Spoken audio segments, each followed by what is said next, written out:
Hey everybody, Ethan here, CFA Charterholder and investment professional. And today we're going to go through the top 4 investment winners from Trump's One Big Beautiful bill and one ETF, then invest in them all. I'll also address the common question out there today from an investment perspective of will we really have a manufacturing renaissance?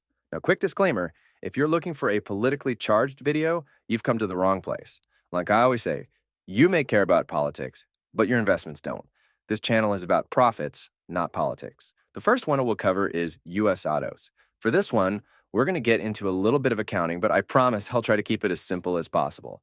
When a company pays for research into developing a new product or buys new factory equipment and things like that, that's often called a research and development expense, or R&D for short. So why do we care about this R&D expense? Well, a company's profits are their revenues minus their expenses, right? We're focused on the expenses side here and how they can impact profitability, as you could probably tell. So let's imagine that a company buys an expensive piece of new equipment for a factory. They probably want it to last more than a year, right? Hopefully it'll last for many years. Because of that, the prior law said they could, quote, expense it, aka use it to reduce their tax burden only a little bit at a time over the course of 5 years. So if it cost $1 million, they could only recognize, say, $200,000 of those costs each year over the course of 5 years as an expense that reduced their tax burden.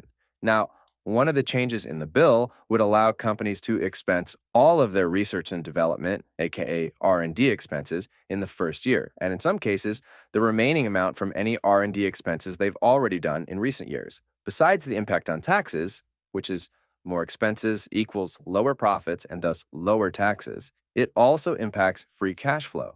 Free cash flow is a key investment metric used to evaluate companies, maybe the most important one of all. It's basically the money a company has left over to do whatever they want with after they make all the necessary investments in their business, including R&D. So here's what's likely to happen. Companies that have spent a lot of money on R&D in the last 5 years will expense it all this year, which will save them money on taxes this year, and then next year, they'll have a big jump in free cash flow. That leads us to the question, well, who spent a lot of money on R&D in the last few years relative to the amount of cash they generate? And thus, who's going to get the biggest boost next year? I think some of the biggest beneficiaries of this will be the U.S. auto companies, who have been investing heavily in rebuilding their factories to move into the electric vehicle era. Our second and third big winners are utilities and railroads, and I'm going to cover them together since they're winners on the same part of the tax bill. These work in a similar way to what we just described, but instead of R&D expenses, it's U.S.-based business property. This applies to assets built or acquired since January 19th, 2025, which is basically when Trump's term started. This applies to all kinds of things, from tractors and horses to equipment for anything from semiconductor manufacturing to TV broadcasting to land improvements for oil pipelines and hundreds, maybe more than hundreds of other things. Depending on what the asset is, the IRS gives it a designated lifespan from 3 to 20 years that companies have to spread out their expenses. Like the R&D policy that we just talked about, which benefits autos and many other companies doing R&D in the United States, this one will benefit a pretty wide variety of companies by allowing them to expense all of that equipment cost up front instead of over time. The main way this benefits them, same with the R&D, is by saving on taxes. When a company expenses something, it reduces their profits and thus their taxes. The expense was going to be the same over time either way, but with the new policy, they can do it all in the first year.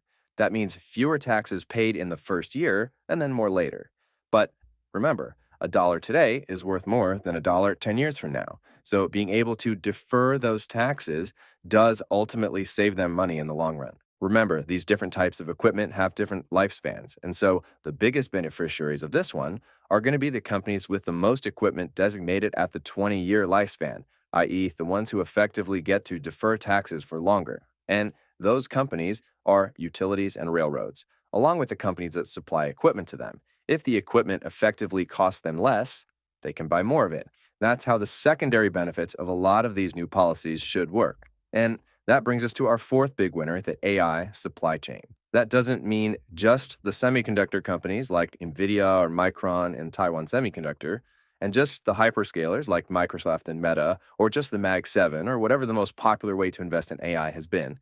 It means the companies that are building the data centers and providing cooling systems and so forth and so on. Not only do these companies generally invest a lot in domestic R&D and benefit from some of the other incentives we've already covered in this video, and some that we won't be covering in this video because I don't want to dive you too deep into detail and bore the heck out of you, but there's one benefit that specifically targets these types of companies. This bill increases what's called the Advanced Manufacturing Investment Credit from 25% to 35%. In plain English, that means that it makes it cheaper to build manufacturing capacity in the US for things that are deemed by the government to be, quote, advanced, which, of course, is largely targeted at AI related technology and semiconductor production. So, our beneficiaries are autos, utilities, railroads, and the AI supply chain. And how could you invest in all of those things at once, along with their suppliers that could be well placed to get the secondary benefits? An ETF with the ticker MADE, the iShares US Manufacturing ETF. It does exactly what it sounds like. It invests in US companies in manufacturing and manufacturing related industries. Its top holdings are basically all makers of heavy machinery, autos, farm equipment, automation, advanced technology like defense, and to put it simply, primary or secondary beneficiaries of all these new tax incentives for US manufacturing. Now, I'll address a question that I know many of you have on the top of your mind right now. Does this actually mean we're going to bring a bunch of manufacturing jobs back to the United States? No, I don't think so, is the short answer. Maybe a little, but even if we don't, the companies that are already building stuff here anyway will likely benefit from these policies. To explain the thought process I think companies will go through, I'll take you through a simple analogy that might apply more to you in your own life. Imagine your local grocery store discounted steak from $10 a pound to $9 a pound. That's kind of like what Trump is giving to the US manufacturers, a slight discount. If you previously weren't going to buy steak tonight, would that get you to change your plans and go to the grocery store to get some? Maybe for a few people it would, but probably not for that many. However, if you were already going to go to the grocery store and buy steak for $10 a pound, you'll happily take the savings of paying $9 a pound instead. That's the deal a lot of US manufacturers are getting. Of course, if you'd been used to going to a foreign grocery store and getting the exact same steak for $3 a pound, are you going to start shopping at the domestic grocery store now that the price has been lowered from $10 a pound to $9 a pound? Most shoppers probably wouldn't.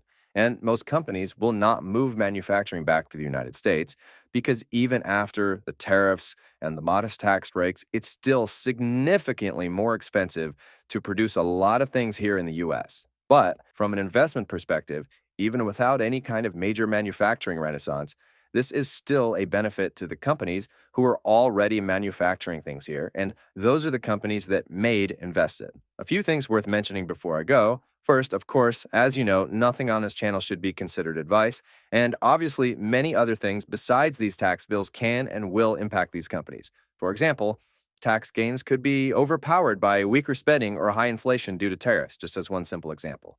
That said, I hope this helps make sense of how you could capitalize on some of the biggest changes in the Big Beautiful Bill. And if you found this helpful, hit that like button and subscribe to the channel for more investment insights just like it.